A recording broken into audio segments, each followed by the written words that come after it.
Hello, welcome to RTV Teaching English to the Sheep program. I am Kancha Ilaiah Shepherd.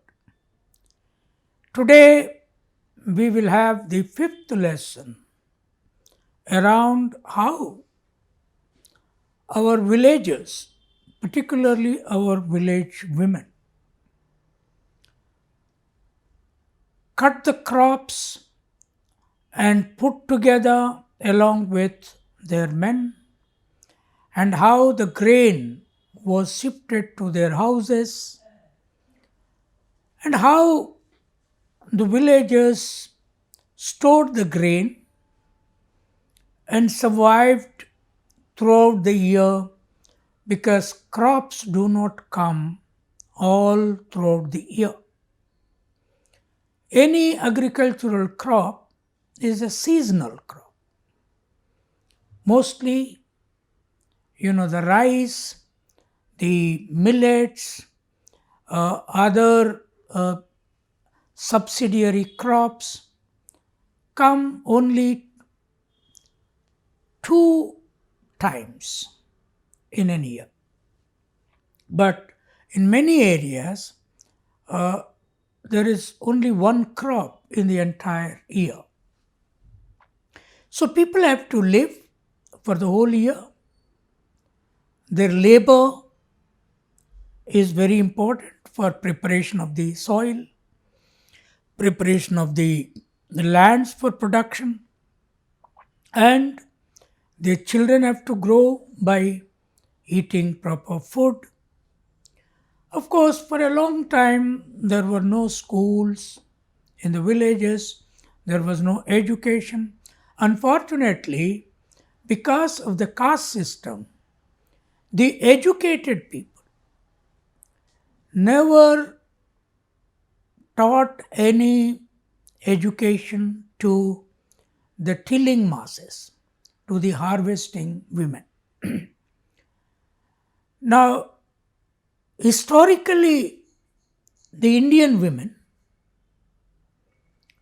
were completely co-workers with their men.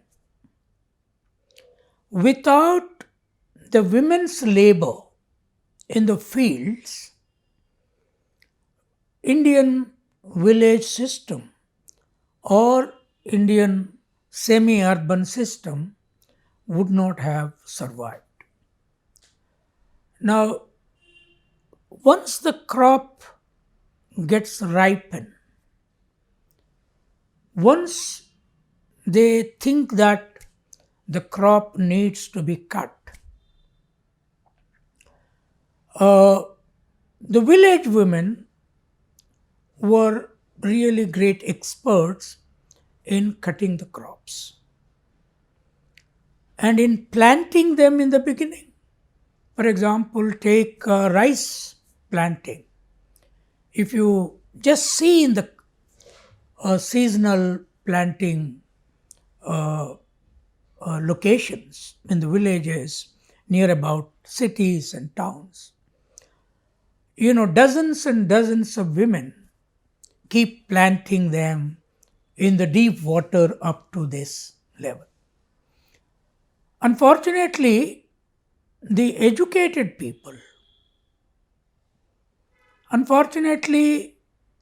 they were also called pundits, thought that, going into the mud, planting trees, plants or, crops is against God. But they were not opposed to eat once the crop becomes food. So they never taught them any education to improve themselves, their knowledge, their communication. Their knowledge was coming from their own experience. So once a field is ready for planting, scores of women as collective teams will go and plant them. They were toiling the whole day in the deep, muddy waters. But without mud, there is no food. This is a basic science. India should have understood this long time back. Particularly the educated people should have understood without mud, there is no food. Without women's menstruation, there is no childbirth. And both mud and menstruation, not pollution, they were source of life. They need to be respected, but not to be treated as untouchable pollution. Unfortunately, with this attitude of treating mud as pollution, menstruation as pollution, the human pollution, or treating Dalits as untouchables, treating leather engineers as untouchables has come into life, and India got completely destroyed. Now, our schools need to overcome these bad values, bad ideas, bad thinking. So, what our women were doing? Our women were not sitting at home. There was no culture that if women are seen outside without covering their face or without covering their body, you know, uh, something is going to be wrong, and their husbands will oppose that, their fathers will oppose that, or other uncles will no, nothing like that. Men and women needed to work in the fields together. Now, some religions later started saying women's face should not be seen in the open by other men and so on. This is absolutely not part of human civilization. Even the idea of God, whatever the religion could be, did not teach this. This idea is an anti production, anti man woman equality idea. Now, in our villages, this was never there. Now, once the crop is ready to be cut, all our women knew how to use the sickle. All over the world, certain political parties were used sickle as symbol of civilization also. But actually, it is the spade. Young students, you must know what is a spade. Spade, if you ask in village, your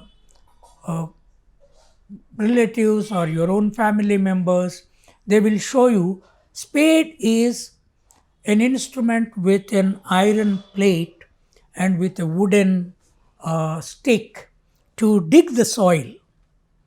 Now, the spade was the first instrument where agricultural operations began to be done. They used to dig out the soil and put seeds around the houses. When the villages were hamlets, with small team of people living together with huts and all that, all around there was land. So they used to use the spade and sickle, or great symbols of civilization. Unfortunately, our urban schools never show these instruments to school children. Particularly, these convent school children don't know what is a spade and what is a sickle, how do they train animals, what is use of buffalo, what is use of bull, cow, sheep, goat, and so on. So we need to go back to our villages to learn these things. So what do our women do?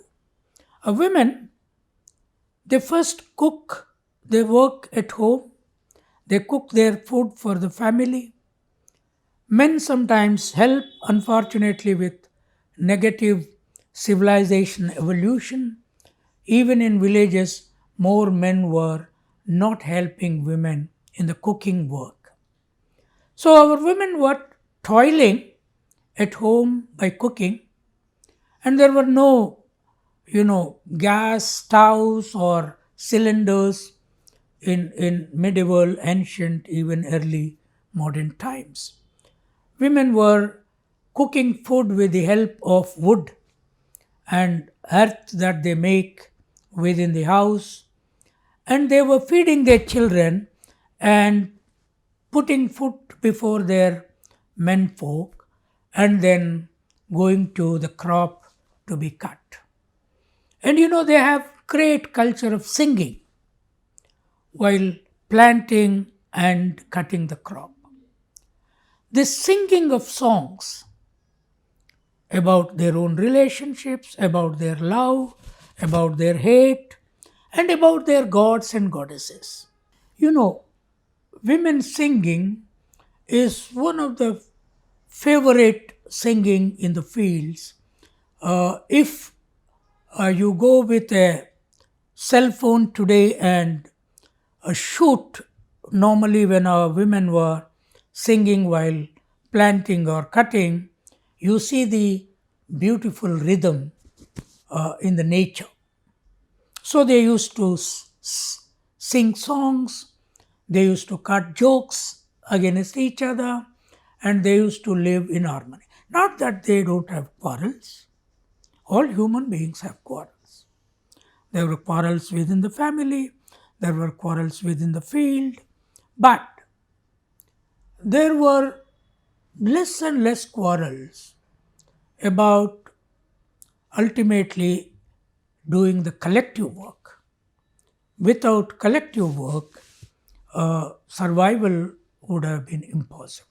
So once they cut the crop, by bending their backs all through the day, they bundle them and put into one place. And once, depending on the crop, either the men would thrash it, or sometimes they use animals to crush the crop under their feet, and then you know separate the grass from the grain.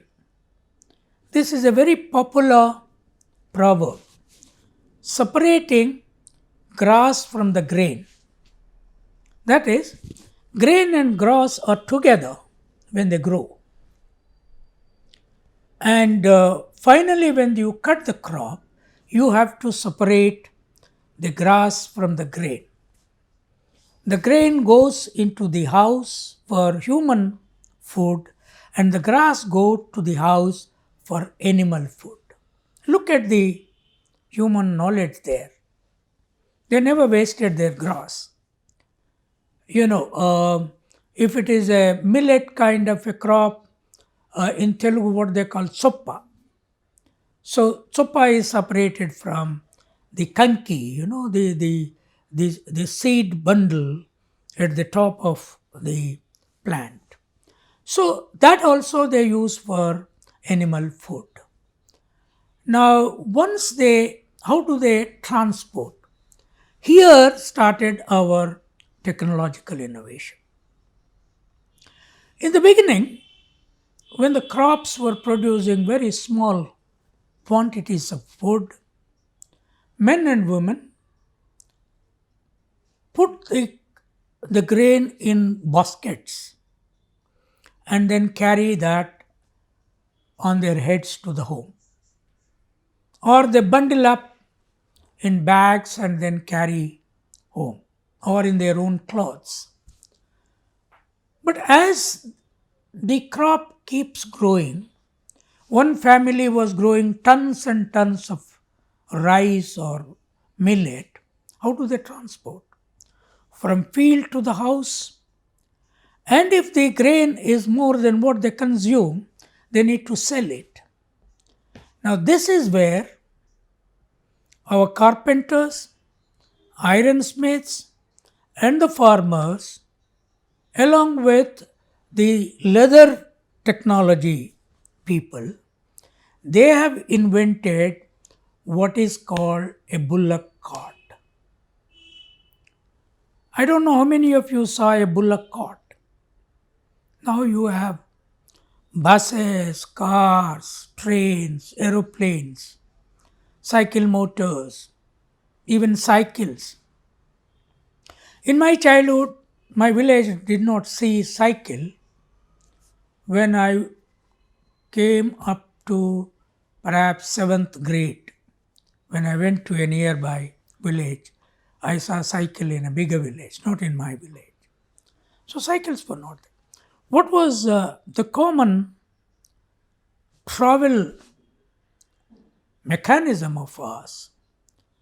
Mostly our legs. We used to walk. We used to walk to the school. 17 kilometers we used to walk weekly once. And then whenever we were unable to walk, we used to use bullock cart to travel from village to nearby township. But more importantly, the bullock cart was a highly engineering skilled technology that the carpenter, the ironsmith, and the farmer put together. What did they do? The carpenter made wheels by assembling wooden blades and then putting them together into a wheel. But the wooden wheel on its own would not stay. So what the ironsmith did is, the ironsmith made a strong blade around the wheel and got stuck to it by heating process. It's a very, very skilled. In my childhood, I used to be very surprised how a iron wheel is put onto the wooden wheel, and so that it can remain for a longer time, even if the wheels were pulling very heavily loaded bullock cart. So this was a mechanism that they did, and the grain used to be brought to the home by building a proper bullock cart, and bulls were trained to pull it, and our people trained themselves to drive it, and women and men were common helpers to each other. So the growing crops, cutting it, making instruments, and in the process, they also evolved their own gods and goddesses. So I will stop my 5th lesson here. Next, we will go to our 6th lesson, how they created a village culture that later on became the very seed of our urban civilization. Thank you.